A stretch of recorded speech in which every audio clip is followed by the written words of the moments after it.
जय श्री कृष्ण। राधे राधे।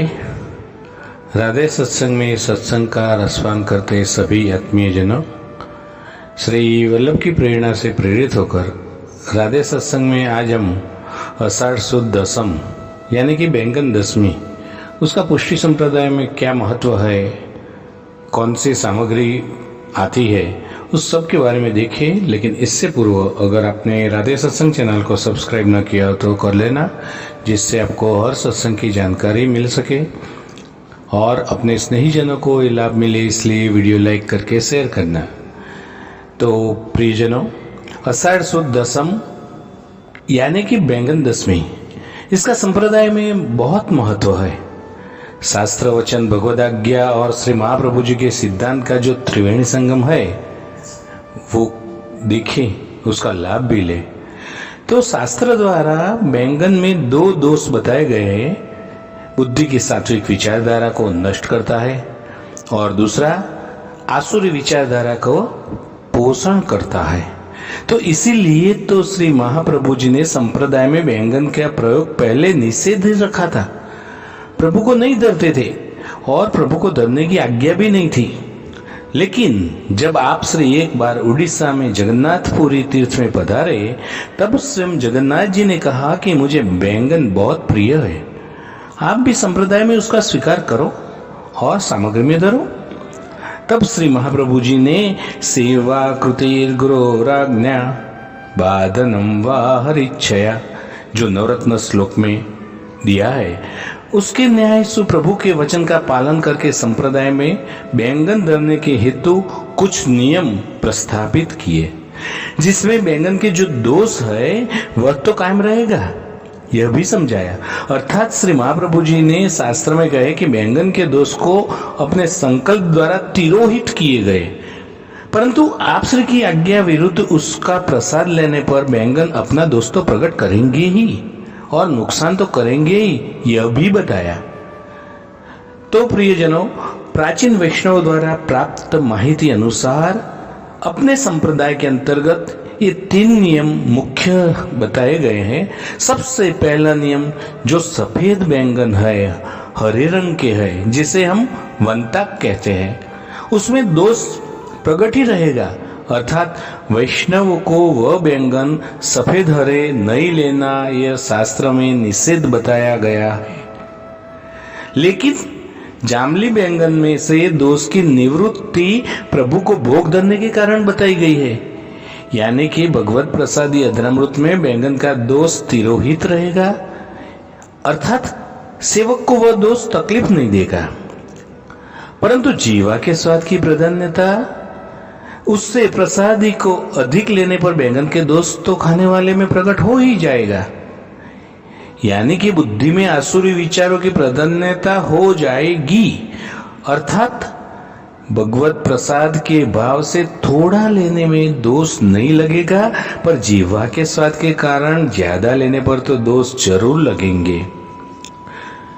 प्रियजनों, हम देखिए कि संप्रदाय में एक प्रसंग बना जिससे बैंगन का पुष्टि मार्ग में कितना महत्व है वो हम जानेंगे।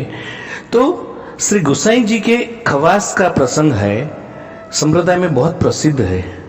एक बार जब आप श्री पृथ्वी की परिक्रमा यानी यात्रा करते थे, तब नवनीत प्रिया जी का एक खास खवास, जिसके पास नवनीत प्रिया जी के श्रृंगार के गहने का डबरा रहता था, तो उसने एक दिन राजभोग में धरे बैंगन को साग स्वाद के कारण बहुत खाया और उसकी बुद्धि में यह विचार आया कि मेरे पास इतने सारे गहने हैं, मैं लेकर भाग जाऊं, पूरी जिंदगी ऐसा आराम से गुजर जाएगी। तो अनुसर का समय हुआ, सब आराम करते थे, तब वह डबरा दराने सहित उसके बाद दराने के बाद के और डबरा में थे वो सभी गहना लेकर भाग गया, बहुत दूर निकल गया। तब उसे खर्चों की शंका हुई, यानी कि टॉयलेट जाने की इच्छा हुई। सब बैंगन को अंश मात्रा शरीर से निकल गए, तो आदत और नियम अनुसार उसने स्नान किया, चरणामृत किया। शुद्ध होने पर सात्विक विचार आया, ये मैंने क्या किया, अब उत्थापन का समय होगा। प्रभु को श्री गुसाई जी श्रृंगार बड़े करते समय मुझे याद करेंगे, तब क्या होगा? मैंने बहुत गलत काम किया है, और यह सोचकर दौड़कर वो वापस आया। श्री गुसाई जी तब उत्थापन का भोग सराकर आरती करके प्रभु के सन्मुख श्रृंगार बड़े करने के विराज रहे थे। तब ये खवास जा पहुंचा। दौड़ के कारण बहुत श्रमित था, उसकी सांसें फूल रही थी। तभी श्री गुसाई जी हंसकर बोले, मैंने कहा था ना, जिह्वा के स्वाद की प्राधान्यता से खाने पर बैंगन अपना दोष जताए बगैर नहीं रहते। अब हम नियम नंबर 2 देखें कि बैंगन का चातुर्मास में संपूर्णतः निषेध बताया गया है। सिर्फ एक ही दिन धरने की छूट भगवत सुखारते हैं, और चतुर्मास यानी कि आषाढ़ सुद 11 देवशयनी एकादशी से कार्तिक सुद 11 यानी कि देव प्रबोधिनी एकादशी तक का समय, उसमें संपूर्णतः निषेध है। और नियम नंबर 3 में संप्रदाय में प्रत्येक मास की वद तेरस और सुद तेरस पर वैष्णव को बैंगन अधरामृत प्रसाद के रूप में बिल्कुल नहीं लेना है। रंचक लेना भी निषेध कहा गया है। यानी कि प्रभु को धरवे में कोई बात नहीं है, परंतु वह प्रसाद हमें नहीं लेनो, गौग्रास में गाय को धर देना। उत्तम पक्ष तो यह है कि धरनो ही नहीं। तो प्रियजनों, आषाढ़ सुद दशम को संप्रदाय में बैंगन दशमी के उत्सव के रूप में मनाया जाता है। आज के रोज प्रभु को ज्यादा से ज्यादा सामग्री बैंगन की धरी जाती है, जैसे कि बैंगन के परोठे, बैंगन के भात, बैंगन कढ़ी, बैंगन सीरा, बैंगन की बर्फी, बैंगन के भुजिया इत्यादि अनेक प्रकार की सामग्री प्रभु को धर सकते हैं। आज बैंगन धरने का वर्ष का आखिरी दिन है, बाद में चतुर्मास का अनुष्ठान हो जाता है, तब बैंगन को सामग्री में उपयोग में निषेध है, प्रभु को नहीं धरना। दूसरे दिन यानी कि आषाढ़ सुद 11 देवशयनी एकादशी, उससे चातुर्मास का प्रारंभ होता है, जो कार्तिक सुद एकादशी यानी देव प्रबोधिनी तक रहता है, जिसमें बैंगन नहीं धरे जाते। संप्रदाय में और शास्त्र में भी उसका निषेध है,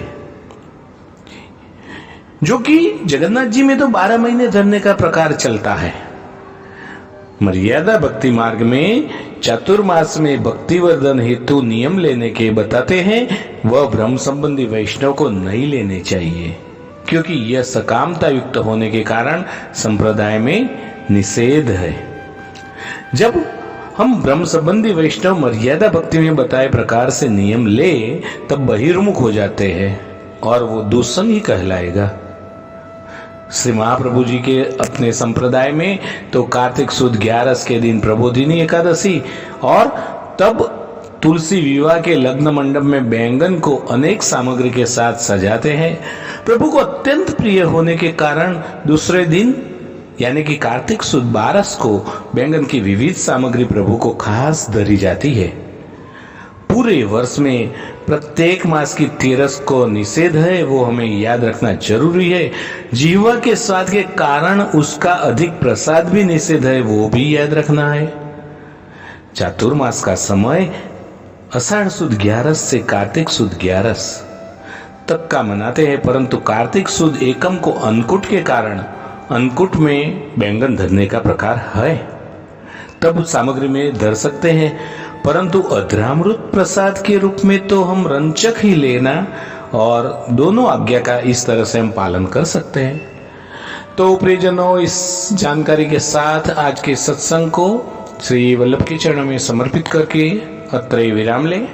फिर मिलेंगे राधे सत्संग में नए सत्संग के साथ। जय श्री कृष्ण। राधे राधे।